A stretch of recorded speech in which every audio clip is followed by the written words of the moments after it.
Ya, klaim-klaim mereka itu juga dilakukan dengan pemalsuan kuburan-kuburan. Beliau memikirkan bagaimana cara menyelamatkan akidah. Bahwa menurut tes DNA, bahwa yang Kalau ngomong dudu wong liya, nyong niku nek ditundang Habib.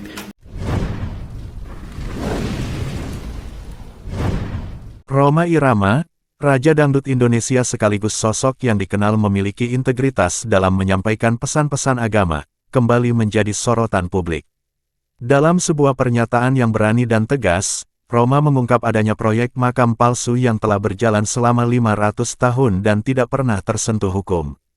Ungkapannya ini menciptakan suasana heboh, terutama terkait identitas dan pengaruh para keturunan Nabi, yang kini mengklaim diri sebagai tokoh berpengaruh di Indonesia. Di hadapan wartawan dan masyarakat, Rhoma menyampaikan bahwa selama bertahun-tahun banyak masyarakat yang tidak mengetahui adanya praktik menyesatkan yang melibatkan oknum tertentu, termasuk menyinggung sosok yang ia anggap sebagai Habib sesat. Wali itu dibagi menjadi dua kategori besar. Satu, waliullah. Dua, tidak ada kebencian saya sedebu pun kepada para habaib sekarang. Saya merasa perlu untuk mengungkap kebenaran ini. Kita tidak bisa membiarkan hal-hal yang merugikan umat Islam terus berdiam diri. Jika perlu, kita harus membawa perkara ini ke jalur hukum, tegas Rhoma, menunjukkan keberanian dan ketegasannya dalam berbicara tentang kebenaran. Dalam pernyataan lanjutan, Rhoma memperjelas bahwa tujuannya bukan untuk menyerang individu atau kelompok tertentu, melainkan demi kebaikan dan pencerahan umat. Saya hanya ingin mengungkap apa yang sesungguhnya terjadi di balik proyek makam palsu ini dan dampaknya bagi masyarakat, tambahnya. Tak bisa dipungkiri bahwa keberanian Rhoma Irama dalam menghadapi isu sensitif semacam ini membuat banyak orang terinspirasi. Balasan datang dari Habib Lutfi bin Yahya, tokoh agama ternama yang juga ikut berkomentar perihal kontroversi ini.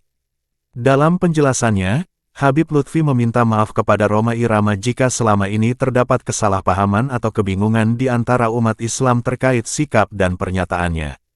Saya tidak ingin ada perpecahan di antara kita. Mari kita cari jalan keluar yang baik dan harmonis, ucap Habib Lutfi. Kepada Habib Lutfi, Rhoma mengungkapkan keinginannya untuk membuka dialog yang konstruktif demi mencapai titik temu. Ia menegaskan bahwa kebenaran yang diungkapnya bukanlah untuk memecah belah, tetapi untuk menyatukan umat Islam dalam mencari pemahaman yang benar. Berita ini telah menyita perhatian banyak pihak dan memicu diskusi hangat di media sosial. Para penggemar Rhoma menyambut positif pernyataannya, mendukung langkah tegasnya untuk mengungkap kebenaran. Apa yang dilakukan Rhoma sudah sangat tepat. Kita butuh lebih banyak orang yang berani bicara untuk kebaikan umat, tulis salah satu netizen yang menunjukkan dukungannya. Namun, di sisi lain, ada juga banyak yang mengingatkan agar pengungkapan ini dilakukan dengan hati-hati agar tidak menyinggung pihak-pihak yang mungkin merasa terpuruk. Ini adalah tantangan besar bagi Rhoma untuk memastikan bahwa pesan yang disampaikannya bisa diterima dengan baik oleh semua kalangan. Banyak yang juga berpendapat bahwa Rhoma Irama sebagai sosok berpengaruh seharusnya menjaga hati dan perasaan orang lain saat mengungkapkan pandangannya. Berbicara kebenaran itu penting, tetapi bagaimana cara penyampaiannya juga tidak kalah penting. Kami berharap semua pihak saling menghormati, kata salah satu pengamat sosial.